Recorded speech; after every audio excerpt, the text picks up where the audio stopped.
So Chloe Bailey is breaking the internet throughout this entire week, and we have to speak about this, the Wendy Williams documentary. I've just watched it and it is everything.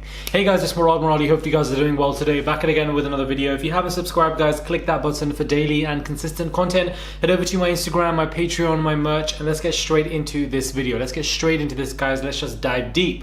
So let's get to Chloe Bailey. She has been releasing videos throughout this entire week, whether it be her producing music, but obviously her, getting a little bit more risque, let's just say, with her music, as opposed to, as opposed to Halle, we obviously have Chloe, who is posting a lot more risque content, and people online are, having a way with it. I think it is amazing. I think, the video that she recently posted of her dancing in the bedroom, again, pure art. Another one of her in her bedroom. Obviously, she's not wearing that many clothes. She's just chilling. She's doing what she wants to do. She is a grown woman now. She's in her early 20s, and she's in the process of finding herself, I guess, and she just wants to celebrate herself in different outlets. And if that is what she wishes to do, I don't think anybody should really have a problem with it. I think the majority of people online are celebrating her, but some people, there's always going to be somebody who has a issue with what Chloe Bailey is doing and isn't pleased by it. Chloe Bailey is a cornball. The whole good girl gone bad remodel that Janet Jackson started is tired. There's nothing wrong with being a modest woman. If you can't garner attention without being a slut, then you serve no real purpose in this world. Britney did it, Christina did it, Rihanna did it, Miley did it. It's honestly very boring now. Now people have found pictures of this particular girl not dressing in a modest way. Everybody loves to be a hypocrite. Again, I just feel like she's going to get critique. She's in the public eye. Somebody's going to say something. I think it's great. That's all I want to say. I think she's finding herself in other ways that she wishes to express herself. It's all about expression. She's enjoying herself. She's not bothering anyone. What is the issue? So yeah, I'm over it.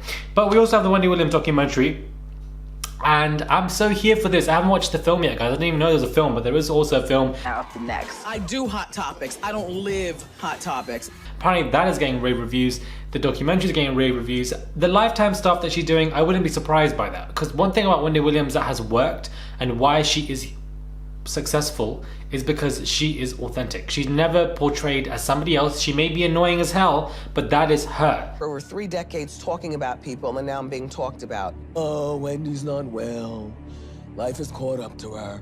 Get the out of here. That is who she is. She's never faked to be somebody else or put up an image, because she doesn't have time for that. So authenticity can actually go a long way, guys. When you just, it sounds cliche, but this is why a lot of people say, just be yourself. Be yourself, be yourself. Like, I'm on this camera, guys, the way I'm speaking to you guys is the way I'm speaking to my friends. It's not like, I'm not gonna try to put up a front. I don't care. It's annoying, it's boring. Be yourself, man, because it's just so forced to try. I guess when you come from a city, like, maybe, it doesn't apply to everybody, but when you come from cities like New York or from London, you see a lot, you go through a lot, or you meet a lot of people, and you realize that when you meet a lot of people in these cities that you live in, whether it be work, school, and everything, you go through meeting different friendships and different people and how they react with you, and you perhaps gain a better and quicker understanding that to be yourself and just to be upfront is better. It's just more, you have this more, it's more of a street weirdness. I don't know how to describe it. When you're from a city and you're from a diverse kind of group of so many people, you just learn to be better and upfront. I think that's probably what she is. And throughout the entire documentary, she's sitting there with a glass with a massage tool, whatever. It just looks very weird, but it's just how she is. She's just sitting there relaxing. She talks about horrific situations in her life, eating disorders as well. Talks about how she got on radio, how people hated her, disliked her. Personality on Kiss FM. She is like Howard Stern, who leans into controversy and feuds. People hate her for what she does, but they love her for what she gives. She was doing a lot to get on, and she kept getting, the main thing for me is she gets very emotional. She starts crying and she's not afraid. She shows you the upfront emotion, the raw situations that she was going through alongside with Kevin Hunter, and the stuff that, he took her through. Why do you diss people? Get off the camera. I told you this is my show. Move. Wendy is known as the most honest interviewer, brutally honest. I think it was pure fascination of... And how there's always a man behind a woman that really wants to mess something up. Always. Then it comes to the Whitney Houston interview and then the Mariah Carey interview. These two obviously were pinnacle to her career, and it really has shown to you how much she has accomplished. Kevin was her manager and one of the exec producers of the show. It's hard not to talk about because you're going to read about it. She'd lose your credibility if she didn't. You know, sitting in these radio stations to having her own show for over 10 years is ridiculously amazing, whether you like the girl or not. Wendy Williams has officially filed for divorce after almost 22 years of marriage. For over 3 decades talking about people, and now I'm being talked about. Oh, Wendy's not well. Life has caught up to her. Get the out of here. a forgiven affair, but an affair with a baby, that's it. Now, granted, she is successful. I dislike her sometimes. I feel like she's overly messy and she doesn't need to be. But that is her brand and that is what works, and she knows what works, and evidently it does.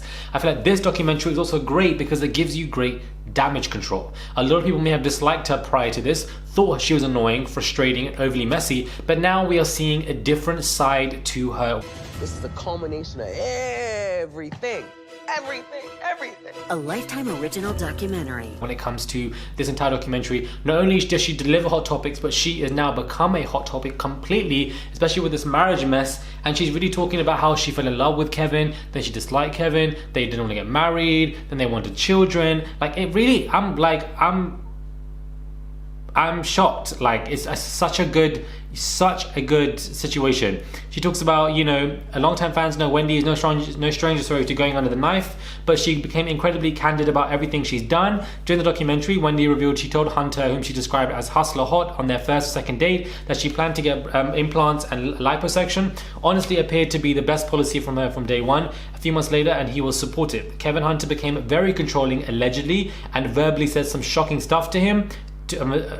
Shocking stuff to her, sorry. And then obviously she speaks about the on-air Halloween collapse that went viral as well. The girl is just a meme, a walking meme now when it comes to her show. And her being a viral meme helps her when it comes to new generations. A lot of new generations would have known Wendy Williams because she fell on Halloween that day, or may have known her because of this, that. She does go out of her mark and she says annoying things, but it works. It definitely does. And it was what New York needed at that time. People tuned in. She make radio stations go from charting at 40 to over #1. Like, this is what she would do. Her formula works. It brings in the money, and when you are the most popular, artists are going to come back to you. Hence why she gets so many guests on her radio show. Radio personality on Kiss FM. She is like Howard Stern, who leans into controversy and feuds. People hate her for what she does, but they love her for what she gives. And hence why her show is still doing well today. Now, again, I'm gonna reiterate, I'm not a massive fan of the girl. I feel like, you know, she's just unnecessary sometimes, but that formula works and it does. I just like the environments. It's candid, it's authentic, it's not forced, there's no script. She's just herself, she's showing emotion, she's raw. I'm here for it, guys, and hopefully you guys are here for it too. And you know, I'm just obviously have watched the documentary. I have yet to watch the film. I'm gonna watch that tomorrow. Apparently that is also getting rave reviews, people saying it's Oscar worthy, that the people portraying Wendy and Kevin are also extremely good as well. So what are your thoughts, guys, when it comes to this? What are your thoughts when it comes to the documentary? Have you guys watched it? If you guys haven't, I definitely recommend that you guys do, because it is actually very interesting, guys, and I wanted to just get into it and see what your thoughts and your feedback is of the documentary. Subscribe, click that button, and I'll catch you guys soon for another video.